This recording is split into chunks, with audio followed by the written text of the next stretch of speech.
Hello साथियों, स्वागत है आपका ग्रुप 15 में। मैं आपका साथी एक बार फिर आपके सामने हाजिर हूं अपनी सीटेट 2022 के इस तैयारी के क्रम में, इस तैयारी के सिलसिले में अपनी एक नई क्लास के साथ। जी हां साथियों, आज हम सीटेट 2022 के लिए सीडीपी में यानी कि चाइल्ड डेवलपमेंट एंड पेडागोजी, बाल विकास एवं शिक्षण शास्त्र के संदर्भ में आज हमारी क्लास 7 होगी, 7वीं क्लास होगी। साथियों, अब तक हमने अपनी सीडीपी में 6 क्लासेस कर ली हैं। अगर आपने उन क्लासेस को नहीं एक्सेस किया है, नहीं देखा है, तो आपको इस वीडियो के डिस्क्रिप्शन बॉक्स में उनका लिंक मिल जाएगा। वहां से जाकर के आप उन क्लासेस को अटेंड कर सकते हैं। और साथ ही हमने अपना ईवीएस का भी पूरा सिलेबस कंप्लीट कर लिया है, तो आपको उन्हीं ईवीएस की सारी क्लासेस का भी इसी वीडियो के डिस्क्रिप्शन बॉक्स में लिंक मिल जाएगा, जहां से जाकर आप उनको एक्सेस कर सकते हैं। तो साथियों, आज हमारा सीटेट 2022 को लेकर सीडीपी में 7वीं क्लास का टॉपिक है सामाजिकरण की प्रक्रिया। जी हां साथियों, जो हम अपनी तैयारी कर रहे हैं वो according to syllabus topic wise कर रहे हैं। अगर आप चाहें तो सिलेबस को उठाकर देख सकते हैं, हमारे टॉपिक बिल्कुल अकॉर्डिंग टू सिलेबस आपको देखने को मिलेंगे। तो उसी क्रम में आज हम चर्चा करेंगे सामाजिकरण की प्रक्रिया, प्रोसेसेस ऑफ सोशलाइजेशन। तो सोशलाइजेशन के संदर्भ में आज हमारी क्लास होगी। चर्चा करते हैं, फटाफट से अपने आज के बिंदु की ओर चलते हैं। सामाजिकरण की प्रक्रिया, प्रोसेसेस ऑफ सोशलाइजेशन। तो इसके संदर्भ में पहले हम कुछ इसके कथन पढ़ेंगे, परिभाषाएं जानेंगे। तो जॉनसन कहते हैं सामाजिकरण के संदर्भ में क्या कहते हैं। तो जॉनसन कहते हैं, या जॉनसन के अनुसार सामाजिकरण जो है वो एक प्रकार का सीखना है, जो सीखने वाले को सामाजिक कार्य करने के योग्य बनाता है। तो सामाजिकरण एक प्रकार का सीखना है जो हमें अपने समाज के अनुरूप कार्य करने के लिए क्या बनाता है, योग्य बनाता है।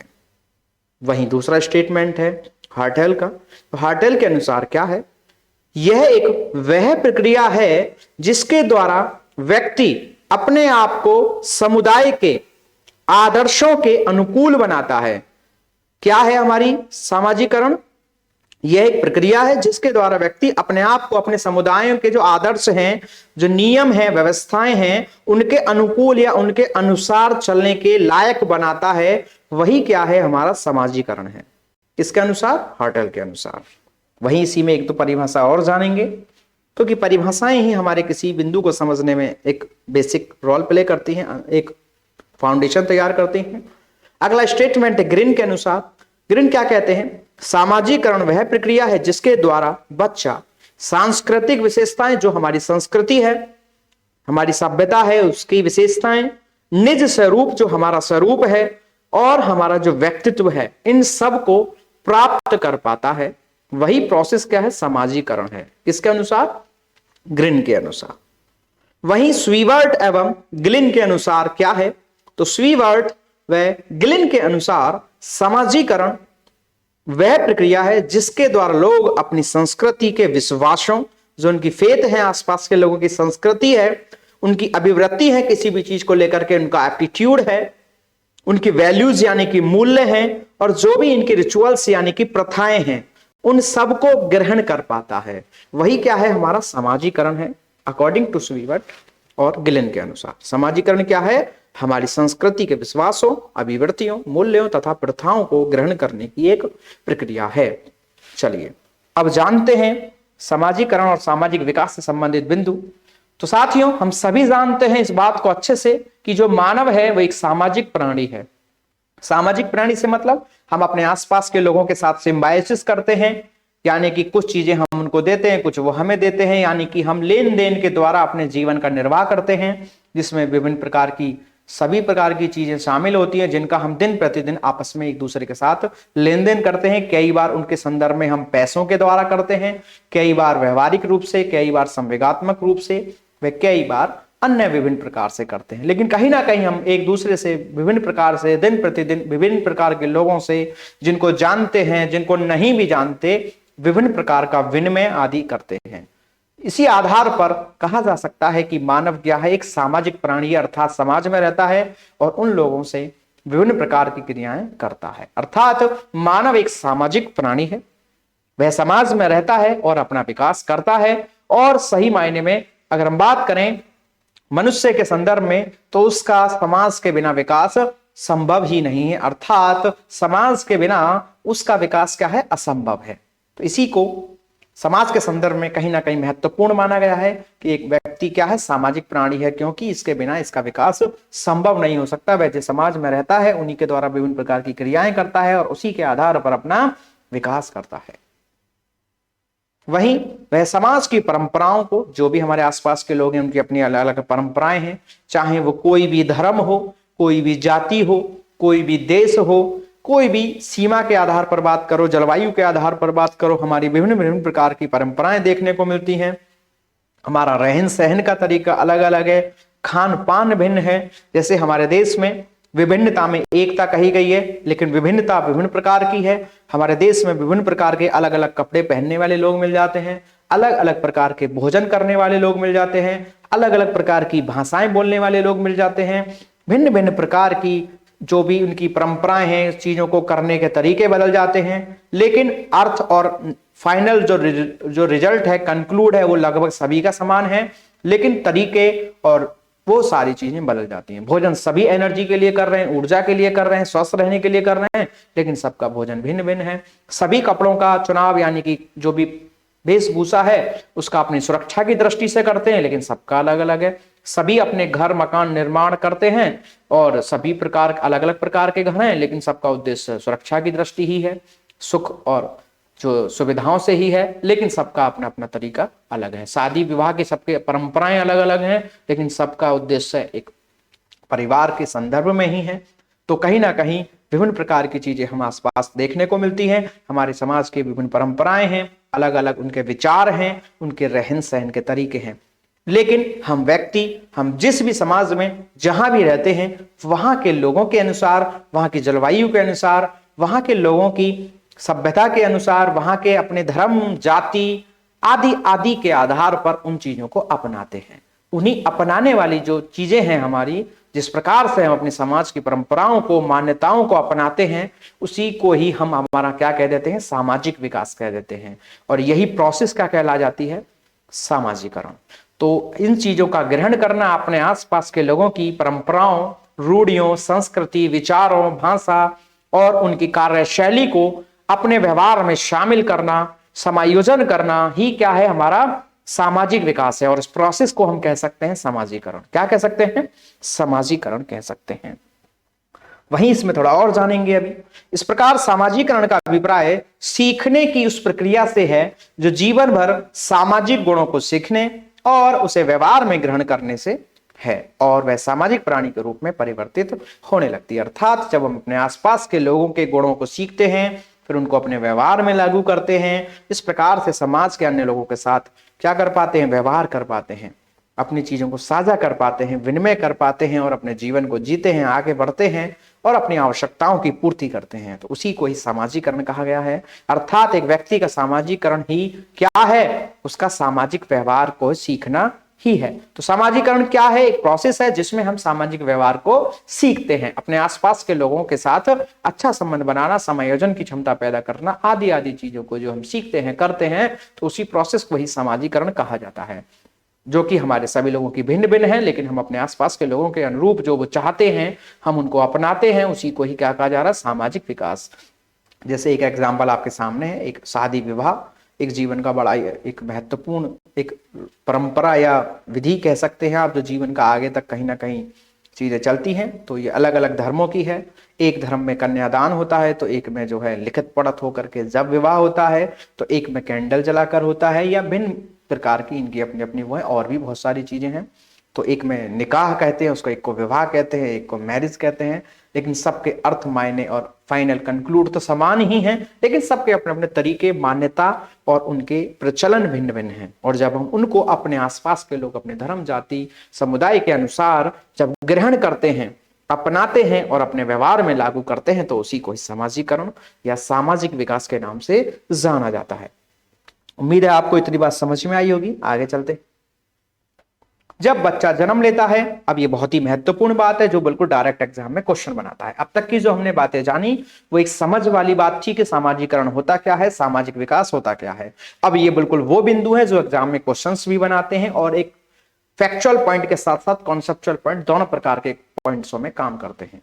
तो जब बच्चा जन्म लेता है, साथियों अच्छे से याद रखना है, जब बच्चे का जन्म होता है अर्थात शैशवावस्था में बालक के संदर्भ में यह कहा गया है कि उसका सामाजिक विकास से कोई लेना देना नहीं है। अर्थात अगर वो समाज के नियमों को मानता है तो भी ठीक, नहीं मानता है तो भी ठीक। अर्थात ना तो शैशवावस्था में बालक को हम सामाजिक कहते हैं, ना ही असामाजिक कहते हैं। अर्थात हम शैशवावस्था से में बालक से अपने समाज, परंपरा, रूढ़ी, रीतियों, रिवाजों के संदर्भ में किसी भी प्रकार के व्यवहार की कोई अपेक्षा नहीं करते हैं, कोई उम्मीद नहीं करते हैं। इसलिए शैशवावस्था में सामाजिकता का कोई भाव नहीं बताया गया है, कोई चर्चा नहीं की गई है। अर्थात हमारी शैशवावस्था सामाजिक आचरण की शून्यता का काल भी इसे कहा गया है। तो सामाजिकता का हमारे शैशवावस्था के संदर्भ में कोई रोल नहीं है। वहीं जब हमारी बाल्यावस्था आती है, जब धीरे धीरे बालक बढ़ता है और बाल्यावस्था की ओर आता है, तो फिर वहां से उसका सामाजिक या असामाजिक गुणों का विकास होने लगता है। अर्थात उसमें सामाजिकता के भाव पैदा होने लगते हैं या उसका सामाजिक विकास प्रारंभ हो जाता है। किसमें? बाल्यावस्था में। तो बाल्यावस्था में बालक में सामाजिक विकास होना प्रारंभ हो जाता है। जैसे कि वो अपने आसपास जो भी खेल खेलता है, क्रियाएं करता है, तो वह अपने आसपास के लोगों के नियमों को मानना शुरू कर देता है, क्योंकि उसे पता है अगर वो नियमों को नहीं मानेगा तो उसको फिर वो लोग अपने साथ नहीं रखेंगे। क्योंकि सामाजिक विकास के संदर्भ में ऐसा कहा जाता है कि हमें अपने आसपास के लोगों के साथ समायोजन करना होता है। अगर हम ऐसा नहीं करते हैं तो हमारा उसके चलते अभाव हो सकता है, हमें किसी चीजों से वंचित रखा जा सकता है, बहिष्कार किया जा सकता है या अलगाव किया जा सकता है। तो इसलिए ही कहीं ना कहीं सामाजिक विकास को समायोजन की प्रक्रिया भी कहा गया है। तो इसमें क्या करते हैं, हम अपने आसपास के लोगों के नियमों को मानते हैं। जैसे बच्चा लूडो खेलता है, तो जब सामने वाला कोई व्यक्ति कहता है नहीं ऐसे करने से आप आउट हो गए या ऐसे ये होगा, तो बच्चे को मानना ही पड़ता है, क्योंकि उसे पता है अगली बार उसको फिर वो लोग नहीं खिलाएंगे अपने साथ गेम। तो इसलिए वो क्या करता है, उनके नियमों को मानना शुरू कर देता है। कैरम खेलता है तो जरूर लड़ाई होती है, फिर बच्चा बाद में मान जाता है। क्यों? क्योंकि उसे पता है कि अगर मैं ऐसा नहीं करूंगा तो अगली बार ये मुझे अपने साथ शामिल नहीं करेंगे। अर्थात नियमों को मानना शुरू करता है धीरे धीरे। क्रिकेट खेलता है तो वहां भी लड़ाई होती है, कहता है मेरा बैट है मैं जा रहा हूं, लेकिन धीरे धीरे फिर उसका बैट भी होगा तो भी वो गेम को छोड़कर नहीं जाएगा। क्यों? उसे पता है कि हमें इन लोगों के बीच में रहना है, मैं अकेला खेल ही नहीं सकता। बेशक मेरे पास बैट है लेकिन मैं फिर भी अकेला नहीं खेल सकता। तो धीरे धीरे फिर वो उनके नियमों को मानना शुरू कर देता है। तो कहीं ना कहीं बाल्यावस्था में खेल कूद के माध्यम से बालकों के साथ विभिन्न प्रकार की क्रिया करते करते वो इन चीजों को समझना शुरू कर देता है। कहने का मतलब है कि बाल्यावस्था में बालक का सामाजिक विकास प्रारंभ होने लगता है। वो आसपास के लोगों के साथ सहानुभूति करता है, सार्थक और स्थायी दोस्ती करता है, साझेदारी विकसित करता है, अपने आसपास के लोगों के नियमों को मानना शुरू कर देता है। ऐसी ऐसी क्रियाओं से बाल्यावस्था में बालक का जो है सामाजिक विकास होना शुरू हो जाता है, जो कि शैशवावस्था में इसके संदर्भ में कोई बात नहीं की गई है। लेकिन बाल्यावस्था से ही हमारा सामाजिक विकास शुरू हो जाता है या हमारा सामाजिकरण की प्रक्रिया शुरू हो जाती है। वहीं तीसरी स्टेज हमारी किशोरावस्था। तो इसमें ऐसा कहा जाता है कि किशोरावस्था के अंत तक हमारा जो सामाजिक विकास है वो लगभग क्या हो जाता है, पूर्ण हो जाता है, कंप्लीट हो जाता है। तो जैसे जैसे किशोरावस्था का अंत आता है, हमारे अपने कम्युनिटी को लेकर, अपने आसपास के लोगों को लेकर, उनके फेथ, उनकी जो भी रिलीजियस एक्टिविटी हैं, कम्युनिटी बेस्ड एक्टिविटीज हैं, इन सबको बच्चा मानने लगता है, अपने व्यवहार में शामिल करने लगता है, समायोजन करने लगता है, आदि आदि चीजें करना अच्छे से सीख जाता है। तो किशोरावस्था के अंत तक ऐसा माना जाता है कि बालक का लगभग संपूर्ण विकास हो जाता है। मानसिक विकास के संदर्भ में भी ऐसा ही कहा जाता है कि वह उसका जो है मानसिक विकास लगभग किशोरावस्था के अंत तक, वो सामाजिक विकास किशोरावस्था के अंत तक लगभग पूर्ण हो जाता है। अगर हम शॉर्ट में एक बार में समझना चाहें हमारे समाजीकरण की प्रोसेस को, तो समाजीकरण क्या है? तो समाजीकरण के संदर्भ में अगर हम टू द पॉइंट बात करें तो समाजीकरण हमारी क्या है, एक अनुकरण की प्रक्रिया है। अर्थात जब बालक अपने आसपास के लोगों के व्यवहार को अपने व्यवहार में ढालता है, कॉपी करता है, जो लोग आसपास के लोग जैसे काम करते हैं उन्हीं कामों को करने का प्रयास करता है, तो उसी को क्या कहा जाता है, हमारा अनुकरण कहा जाता है। और कहीं ना कहीं हमारा सामाजिकरण जो है वो एक अनुकरण का ही परिणाम है। जब हम अपने आसपास के लोगों का अनुकरण करते हैं तो उसी के रिजल्टेंट हमारा सामाजिकरण की प्रक्रिया भी होती है। और क्या है समाजीकरण के संदर्भ में, अनुकरण के अलावा ये एक अंत्य क्रिया है। समाजीकरण क्या है, एक अंत्य क्रिया है। अर्थात अपने आसपास के लोगों के बीच में लेन देन विनिमय, किसी भी प्रकार का विनिमय करना, आपने कोई बिहेवियर किया, सामने से अगले ने व्यवहार किया, इस प्रकार से जब हमारे व्यवहार की क्रिया चलती है तो उसको अंत्यक्रिया कहा जाता है। अर्थात ये शामिल होती है, एक पक्षीय नहीं होती है, यानी कि दोनों तरफ से इस प्रकार की जब क्रियाएं चलती हैं तब हमारी समाजीकरण की प्रक्रिया होती है। तो समाजीकरण हमारे एक अनुकरण के कारण होता है, अंत्यक्रिया के कारण होता है, और हमारा होता है समायोजन के कारण। जी हाँ, समायोजन मतलब अपने आसपास के लोगों के नियमों को, परंपराओं को, विचारों को मानना। कई बार हम उनसे सहमति नहीं रखते हैं, हम उनसे इत्तेफाक नहीं रखते हैं, लेकिन फिर भी हम उन नियमों को मानने का काम करते हैं, उनको अपने व्यवहार में लागू करने का काम करते हैं। तो उसी प्रोसेस को कहा जाता है समायोजन, एडजस्टमेंट। तो कहीं ना कहीं समाजीकरण एक समायोजन का भी परिणाम है, इसमें कहीं ना कहीं समायोजन शामिल है। हम अपने आसपास की चीजों के साथ समायोजन करते हैं क्योंकि हमें पता है अगर हम ऐसा नहीं करेंगे तो हमारा अलगाव कर दिया जाएगा, हमें अपनाया नहीं जाएगा, हमको बहिष्कार भी किया जा सकता है। जैसा कि बताया, एक बच्चा अगर क्रिकेट खेलने के दौरान क्रिकेट में जो गेम्स के नियम है उनको नहीं मानता है तो वो बच्चे क्या करते हैं, अगले दिन उसको अपने साथ खेलने नहीं देते हैं। क्यों? क्योंकि वो नियमों को नहीं मानता है। तो इसका मतलब क्या हुआ, जब आप समाज के नियमों को नहीं मानते हैं तो आपको अलगाव मिलता है देखने को, बहिष्कार की भावना देखने को मिलती है। तो ऐसी परिस्थिति में आपको क्या करना पड़ता है, आपको एडजस्टमेंट करना पड़ता है, अपने विचारों के खिलाफ भी जाना पड़ता है, क्योंकि पता है इसके बिना हमारा काम नहीं चल सकता, हमें खेलना है तो हमें ऐसा करना ही पड़ेगा। तो कहीं ना कहीं समाजीकरण जो है वो एक समायोजन का भी परिणाम कह सकते हैं। उसी क्रम में समाजीकरण अंत्यक्रिया है, अनुकरण है, समायोजन है, साथ ही समाजीकरण के द्वारा हमारा क्या है, हमारी आवश्यकता पूर्ति है। कहीं ना कहीं हम अपनी जो दिन प्रतिदिन की आवश्यकताएं हैं उनको पूर्ति करने के लिए भी विभिन्न काम करते हैं, और कहीं ना कहीं उसी के माध्यम से हमारा समाजीकरण हो जाता है। हम कई बार अपने आसपास के लोगों से प्रेमपूर्ण व्यवहार करते हैं, चाल चलन करते हैं, चीजों का विनिमय करते हैं, उधार देते हैं, है ना, एक किसी के खराब समय में किसी प्रकार की मदद करते हैं। क्यों करते हैं? ताकि आने वाले समय में वो हमारी भी मदद करे। तो कहने को तो हम अपनी आवश्यकता की पूर्ति के लिए कर रहे हैं ये सारे काम, क्योंकि हम नहीं करेंगे तो वो नहीं करेगा, वो नहीं करेगा तो हमारी आवश्यकताओं की पूर्ति नहीं होगी।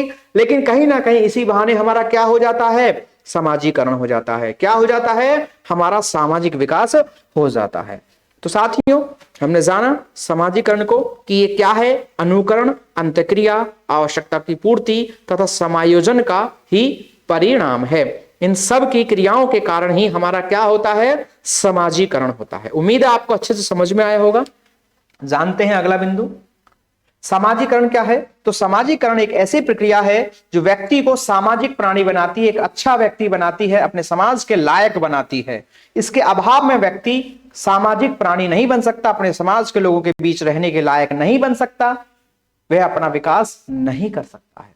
वह इन सभी के परिणाम स्वरूप अपना सामाजिक व्यक्तित्व का विकास होता है। आदमी का जो व्यक्तित्व होता है, इंसान का जो व्यक्तित्व होता है, वो कहीं ना कहीं उसका सामाजिक विकास के कारण होता है। और वहीं जो हमारा चरित्र होता है वो हमारा नैतिक विकास होता है। याद रखना साथियों, जो हमारा व्यक्तित्व है वो किसका परिणाम है, वो हमारे सामाजिक विकास का परिणाम है। जो हमारा सामाजिक विकास होता है, जैसा हमारा सामाजिक विकास होता है, हमारे व्यक्तित्व का निर्माण भी ऐसा ही होता है। और जो हमारा नैतिक विकास है, जो हमारी नैतिकता संबंधी नियम है, हमारा व्यवहार है, उसके कारण हमारे चरित्र का निर्माण होता है। तो समाजीकरण क्या है? हमारे व्यक्तित्व का विकास करता है। जिन पद्धतियों या तरीकों द्वारा बालक का समाजीकरण होता है वह समाजीकरण की प्रक्रियाएं कहलाती हैं। ये मैं आपको बता ही चुका हूं। अब जानेंगे समाजीकरण की अवधारणाएं क्या हैं, कॉन्सेप्ट ऑफ सोशलाइजेशन। तो जानते हैं कॉन्सेप्ट ऑफ सोशलाइजेशन, तो ये दो प्रकार की होती हैं, समाजीकरण की प्राथमिक और समाजीकरण की गौण प्रक्रियाएं यानी कि सेकेंडरी। तो प्राथमिक और सेकेंडरी में जान लेते हैं। बात करें अगर प्राथमिक प्रक्रियाएं कौन सी हैं जिसके द्वारा हमारा सोशलाइजेशन होता है, तो समाजीकरण की प्राथमिक प्रक्रियाओं में हम शामिल करते हैं जैसे कि सुझाव।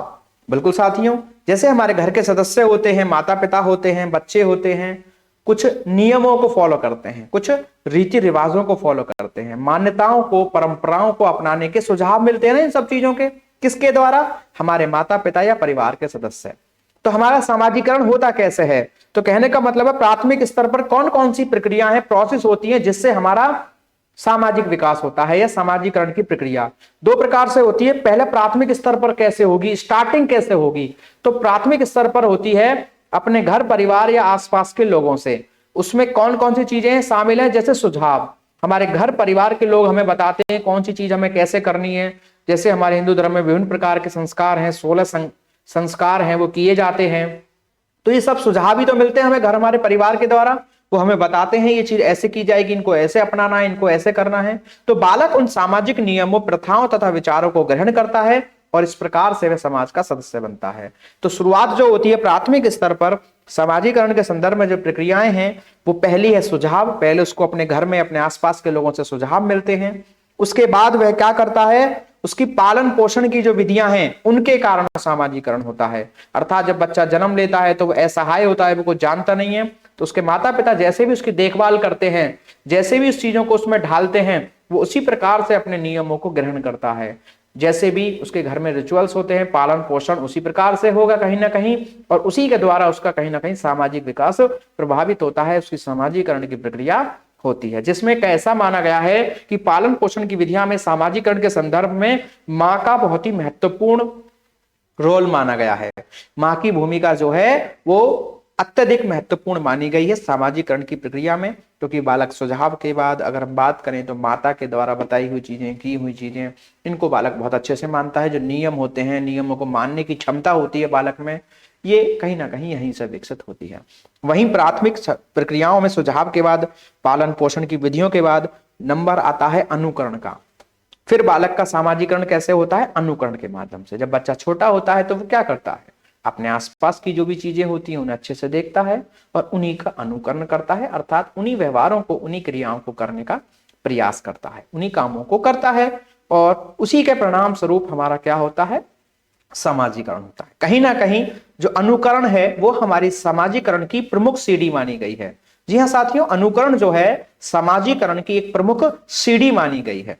जैसे जैसे बालक बड़ा होता है, अपने आसपास विभिन्न लोगों के संपर्क में आता है, उनके व्यवहार का अनुकरण करता है, और उसी प्रकार से उन चीजों को लागू करते हुए उसका क्या होता है?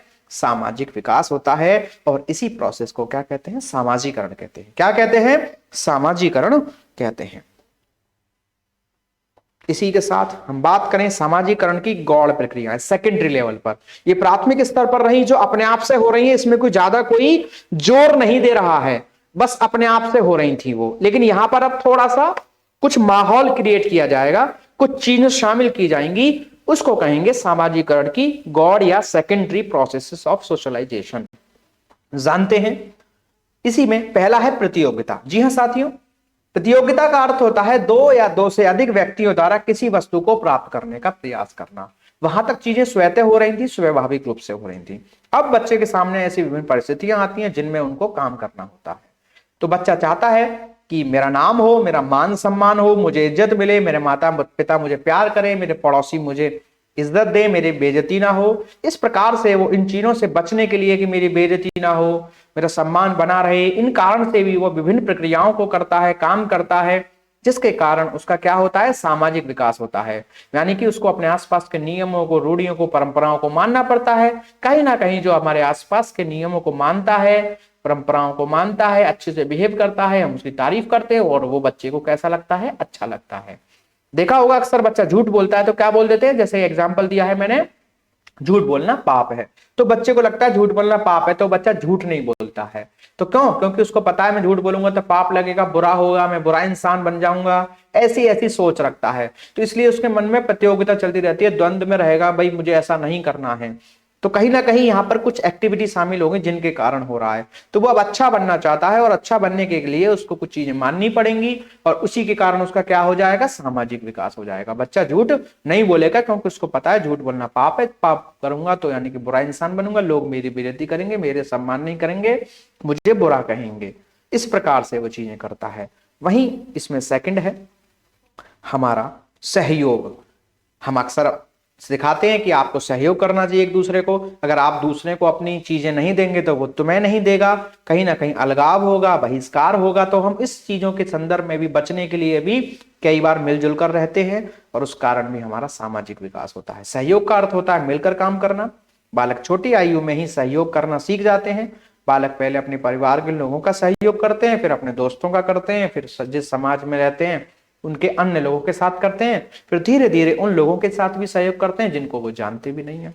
इस प्रकार से प्रोसेस चलती है। सहयोग द्वारा ही बच्चा बड़ा होकर असंख्य सामाजिक परंपराओं, मूल्यों और तथा प्रथाओं को सीख लेता है। तो ये सहयोग करता क्यों है? इसमें भी वही कारण है कि आवश्यकता की पूर्ति के लिए। उसे पता है मैं आज इनका सहयोग करूंगा तो ये कल को मेरा सहयोग करेंगे। जैसे छोटे छोटे बच्चों को समझाया जाता है, अगर कोई बच्चा कुछ खाने की चीज अगर खा रहा है तो उसका छोटे भाई बहन जरूर मांगते हैं। बच्चों में ऐसी प्रकृति होती है बिल्कुल। तो अगर यदि वो बच्चा उसको अपने छोटे भाई बहन को खाने की वस्तु नहीं देता है तो माता या अन्य लोग उसको डांटते हैं या समझाते हैं कि बेटा देना चाहिए, वरना अगली बार जब वो खाएगा तो वो तुम्हें नहीं देगा, या अगली बार जब बच्चा खाता है अगर किसी ने टोका भी नहीं है तो वो भी नहीं देगा। तो ऐसी स्थिति में बच्चा अगली बार उसको स्वतः ही देना शुरू कर देता है। उसे पता है अगली बार जब ये कोई ऐसी चीज खाएगा तो मुझे नहीं देगा, तो इसलिए बच्चा सहयोग करना सीखने लगता है। उसे पता है अगर मैं ऐसा नहीं करूंगा तो मुझे भी उस चीज की प्राप्ति नहीं होगी। तो कहीं ना कहीं इस कारण से भी वो उन चीजों को अपनाना शुरू कर देता है, और उस कारण से भी उसमें क्या आ जाती है? सामाजिक विकास होने लगता है या समाजीकरण होने लगता है। अगला है संघर्ष। संघर्ष का मतलब है कॉन्फ्लिक्ट, यानी कि जब व्यक्ति किन्हीं दो समस्याओं के या दो वस्तुओं के बीच में फंस जाए कि उसे क्या करना चाहिए, ये करना चाहिए या वो करना चाहिए। व्यक्ति को समाज में आगे बढ़ने के लिए क्या करना पड़ता है? संघर्ष करना पड़ता है। कई बार उसके सामने कुछ ऐसी चीजें आती हैं जो उसके लिए आवश्यक हैं, लेकिन अगर उनको करेगा तो कुछ और चीजों का नुकसान हो जाएगा। तो ऐसी कई बार स्थितियां पैदा होती हैं। तो वह क्या करता है कि जिन चीजों में सफलता नहीं प्राप्त कर सकता तो क्या करता है? उसको अपना व्यवहार से इस प्रकार से हटाने की या शामिल करने की विभिन्न प्रक्रियाएं करता है जिससे उससे किसी भी प्रकार का कोई नुकसान ना हो। तो संघर्ष में आता है, यानी कि दो व्यक्तियों या दो समूहों के बीच किसी वस्तु को प्राप्त करने की जब कोशिश या होड़ होती है तो वहां पर संघर्ष की स्थिति आती है। व्यक्ति को समाज में आगे बढ़ने के लिए संघर्ष करना पड़ता है, अर्थात उनको पाने के लिए विभिन्न प्रकार की क्रियाएं करनी पड़ती हैं। उन क्रियाओं को करने के लिए सभी के साथ सामंजस्य स्थापित करना पड़ेगा, अच्छा व्यवहार करना पड़ेगा, उनके नियमों को, उनकी बातों को मानना पड़ेगा, और रिजल्टेंट उसी का ही परिणाम क्या है? सामाजिक विकास है। और सामाजिक विकास ही हमारा क्या? सामाजिकरण होता है। अगला है तादात्मीकरण। जो गौण प्रक्रियाएं हैं हमारी सामाजिकरण के संदर्भ में, तो अगली है तादात्मीकरण, यानी कि आइडेंटिफिकेशन। आइडेंटिफिकेशन से मतलब है एक व्यक्ति द्वारा स्वयं को दूसरे व्यक्ति के अनुसार व्यवहार को ग्रहण करना या ढालने की प्रक्रिया को ही तादात्मीकरण कहते हैं। बिल्कुल हम पहले से ही बताते आ रहे हैं, बस पर्टिकुलर नाम के साथ अब चर्चा कर रहे हैं इस बात को कि हमें अपने आसपास के लोगों के व्यवहार को ग्रहण करना पड़ता है, कई बार चाहते हुए, कई बार ना चाहते हुए भी। तो इसी प्रोसेस को ही तादात्मीकरण या आइडेंटिफिकेशन कहा जा सकता है।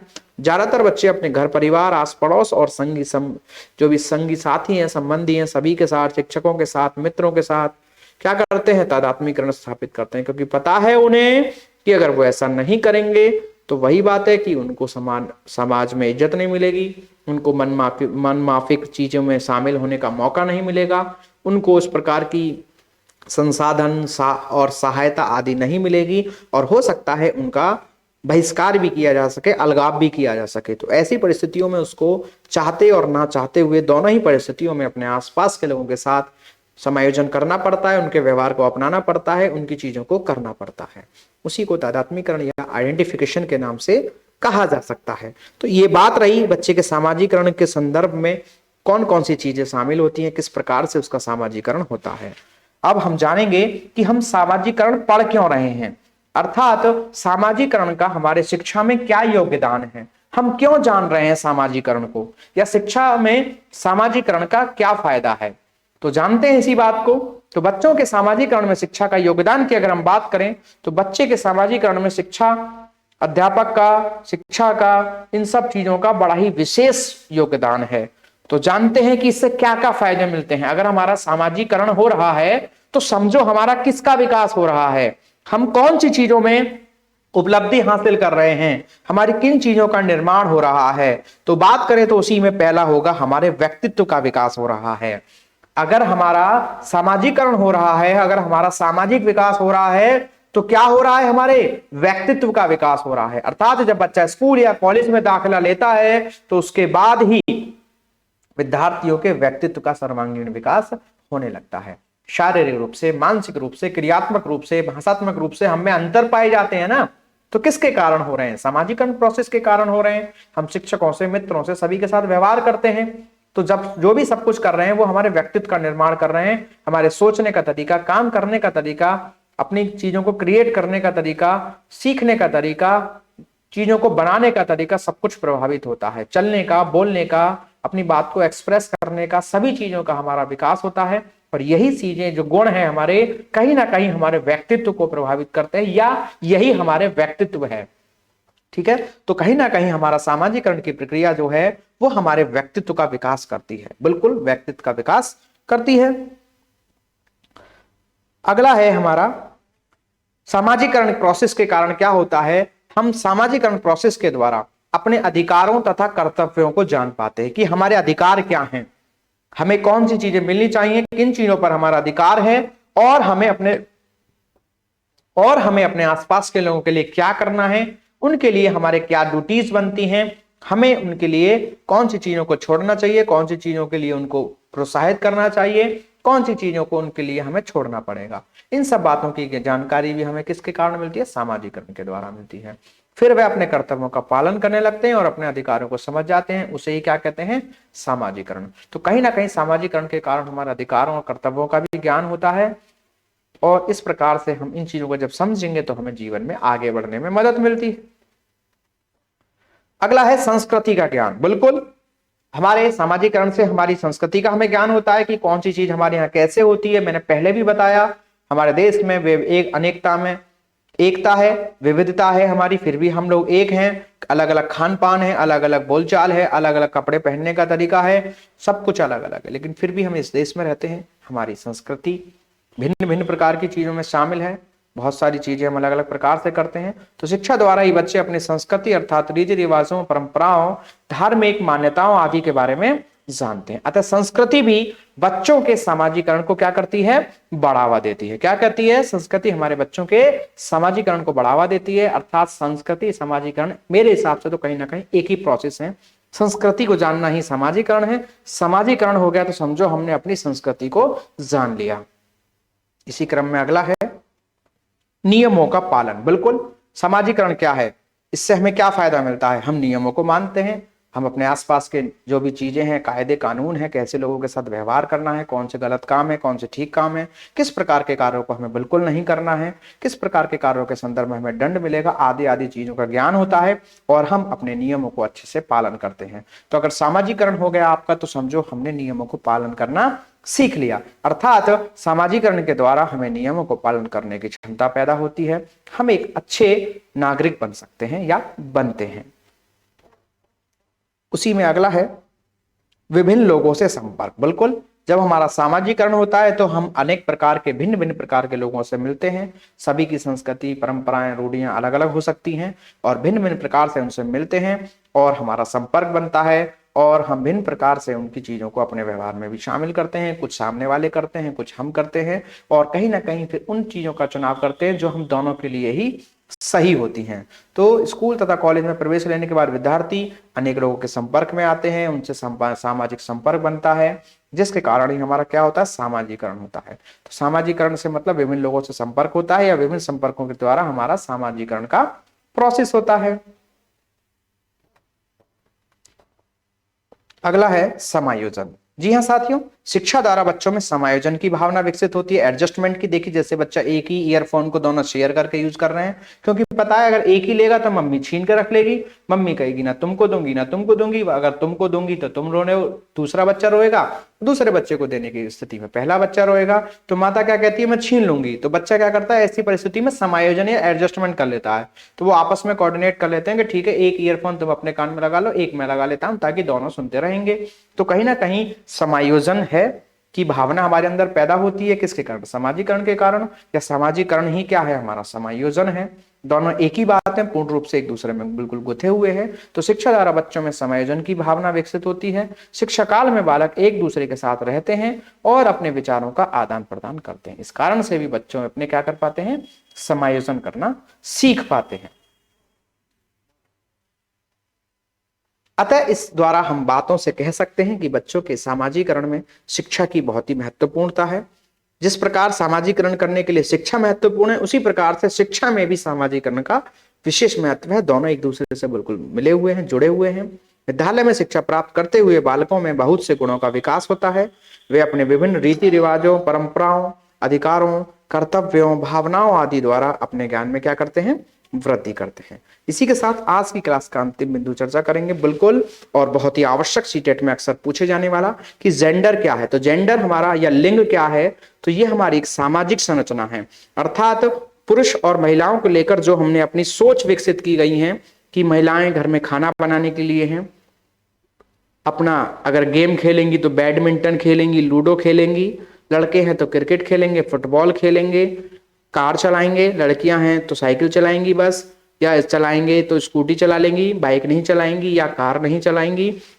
इस प्रकार से जो हमने अपने मापदंड स्थापित किए हुए हैं अपने समाज में कि अगर कोई लड़का अगर रोता है तो कहते हैं कि क्या बस लड़कियों की तरह रोते हो। तो ये क्या है, एक सामाजिक संरचना है, जेंडर बेस, इसे कह सकते हैं आप लैंगिक रूढ़िवादिता है कि हमने लिंग के आधार पर ये माना कि ये लड़कियों के काम है और ये लड़कों के काम है, जबकि ऐसा कुछ भी निश्चित नहीं है। या कई बार हम कह देते हैं कि लड़कियों में बुद्धि कम होती है, तो ये भी एक लैंगिक रूढ़िवादिता है, जेंडर स्टीरियोटाइप है। ऐसा कतई नहीं होता है कि लड़कियों में बुद्धि कम होती है। वो एक अलग बात है कि पुराने समय में लड़कियों को वो अवसर नहीं मिले तो थोड़ी सी वो क्षमता उनमें कम विकसित हो पाई, लेकिन ऐसा नहीं है कि वो वास्तव में उनमें बुद्धि कोई कम होती है। तो जो हमने अपने ड्यूटीज, जो डेली लाइफ के काम है, चीजों को बांटा हुआ है कि ये महिलाओं के लिए है, ये पुरुषों के लिए है, तो वही क्या है, हमारी एक जेंडर स्टीरियोटाइप है, लैंगिक रूढ़िवादिता है, जिसे आप सामाजिक संरचना कहेंगे। तो जेंडर या लिंग क्या है अक्सर पूछा जाता है, तो यह एक सामाजिक संरचना है। क्या है, हमारी एक सामाजिक संरचना है जिसमें हमने कामों का डिवीजन किया हुआ है। ठीक है, तो इसी को हम कहते हैं जेंडर स्टीरियोटाइप। उम्मीद है साथियों इसी के साथ हमारी आज की क्लास में समाप्त होती है। उम्मीद है कि आपको इसमें अच्छे से समझ में आया होगा। अगर आपको चीज़ अच्छे से समझ में आई तो प्लीज़ वीडियो को लाइक करें एंड शेयर करें, और अगर आपने अभी चैनल को सब्सक्राइब नहीं किया है तो प्लीज़ सब्सक्राइब करें। वीडियो को प्लीज़ शेयर भी कर दिया करें और कुछ कमेंट्स करके अपने सुझाव भी दे सकते हैं। तो आज हमें अपनी इस क्लास में जाना सामाजिकरण की प्रोसेस। मिलते हैं आपसे अपनी अगली क्लास में एक नए टॉपिक के साथ। तब तक के लिए आप इसी प्रकार बने रहें, पढ़ते रहें, सीखते रहें। Thanks for watching. Don't forget to like and share the video. Please subscribe the channel.